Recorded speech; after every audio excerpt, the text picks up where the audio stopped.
Usually, a Bollywood soundtrack will have just one or two hits, and that will drive the entire movie. But for Dhurandhar, it wasn't just one hit, it was an entire ecosystem. For the first time in history, a Bollywood film album, all seven songs have charted top 200 globally on Spotify. Oh my god, really? Yes. Think about that not just in India, globally. From sampling 60s Qawwali to bringing Hanumankind's big dog energy to the spy thriller, this is why the Dhurandhar OST is a total game changer. Today we'd be breaking down how Shashwat Sachdev and Aditya Dhar achieved this feat. And I'm more interested to learn how Gen Z have contributed to it because the album is loved throughout by people of all ages. So let's find out why.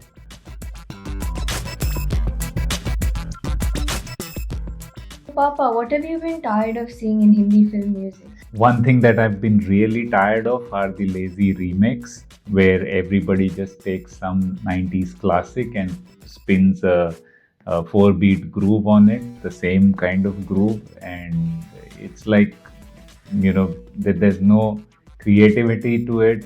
And I've already heard the song so many times, so it doesn't really appeal to me. I'm pretty sure that Gen Z might be liking some of these songs because they haven't heard the tunes before. But I think Shashwat Sachdev did a real spin on that. He recontextualized and reimagined the tracks. He, especially Ishq Jalakar, that was the first song that I heard from the album, and I instantly fell in love with it. I had not heard the Qawwali also so much, which it is based on, but I think he did a great job of re-injecting it with some new energy, some EDM as well as some metal flair to it, especially the bass line, because to me, any song that has a unique bass line, it always appeals to me. I loved the fact that some of the old songs like Ramba have been used into violent scenes. It kind of gives it a different flavor. Like, I think it adds to the dissonance of the visuals with the consonance of the actual disco songs. So that was a great thing to see in this film. Yeah. What's your take? Like, do you like these remixes or do you prefer the remake that has happened in Dhurandhar? It's 50-50 for me. I really like Ishq Jalakar. Personally, all the other remixes, they don't appeal to me as much as the other songs because I don't know the original songs, and like I like the beats and I like how they've incorporated it in the movie and also just the way they set it, but there's definitely other songs that I've enjoyed more. Okay. Like, which one is your favorite? Like the first track that you liked from the movie? Easy Easy. Easy Definitely. Easy. Yeah, let's talk about Easy Easy.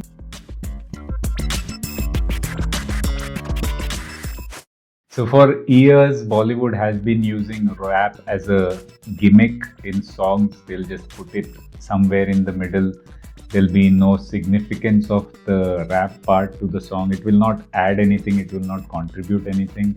The rap is also usually very lazy rendition. It's written in a lazy manner with very cringy lyrics. Yeah, I feel like raps should be either sending a message or telling a story. Yeah. If it Yeah, wants and to it have- needs to mainly it needs to have impact because it comes from a genre of hip hop.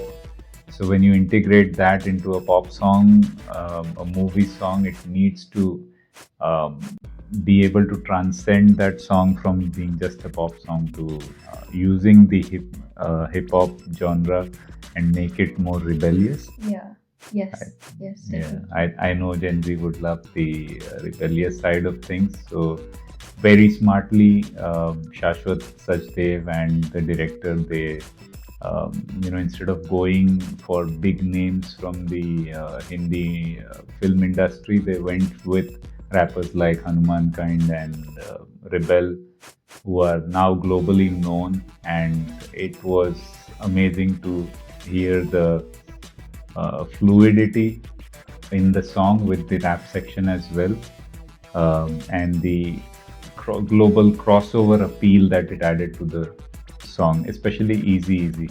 And I really loved the Irish folk theme at the beginning of Easy Easy, probably why I'll keep listening to the track all the time.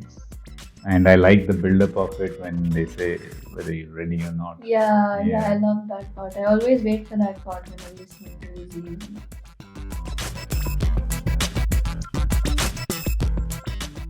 Krish, let's talk about your current favorite song from the album. Definitely the title track. I think you've noticed I play it in the car a lot more now. Yeah. And I don't know, it's just something about the rap part and the combination. It hits very hard, and I love that. Yeah, and I think she was amazed to find out that that's also another remake. Yeah. An old song has been taken, and then the rap has been integrated very smartly to bring out that whole aggressive feeling of the track, uplifting feeling. But I also heard you listen a lot to the track Shararat recently. Oh, yes. Yeah. With Shararat, I love that number.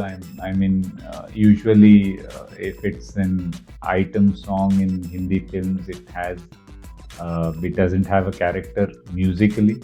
Well, I believe that's where this song was different.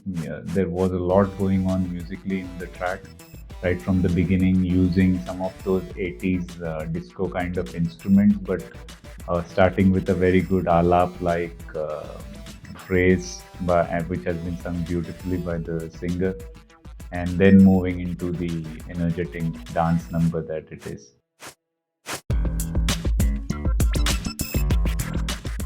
If you look at some of the scenes, the background score, the way it's integrated, for example, the use of the song Hawa Hawa to introduce Sanjay Dutt's character was amazing.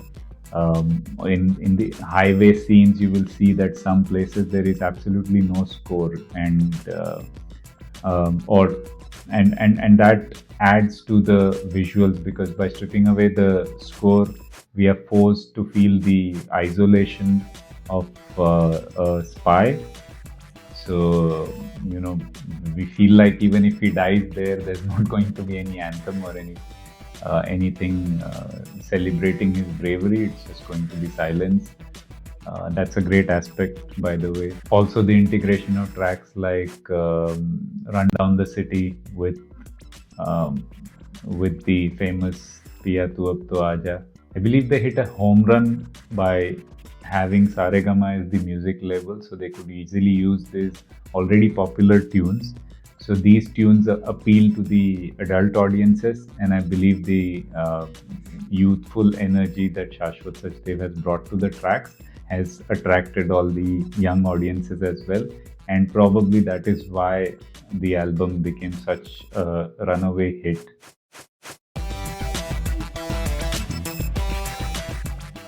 I read somewhere that Amal Malik has recently called Shashwat Sachdev as the next A.R. Rahman, and it's hard to disagree, because after a very long time, I've heard a soundtrack which really added to the storytelling of the movie and made sure that the audiences don't get bored, because the movie is a long one, and if we strip away the songs and the soundtrack from the movie, it might become a hard watch. I know it's a great film, but soundtrack adds so much more to it. Yeah, I feel like the soundtrack itself, it doesn't feel rushed. It feels like, the composer has put their heart and soul into it and actually given time. And I think the result was worth it. So what do you think? Do you feel the soundtrack of Dhurandhar really contributed to it being such a major success? And are you also looking forward to second part of the film, as well as more music to come out from Shashwat Sachdev? Please share your thoughts with us through the comments. And subscribe to Vocal Commute, and we'll see you in the next video.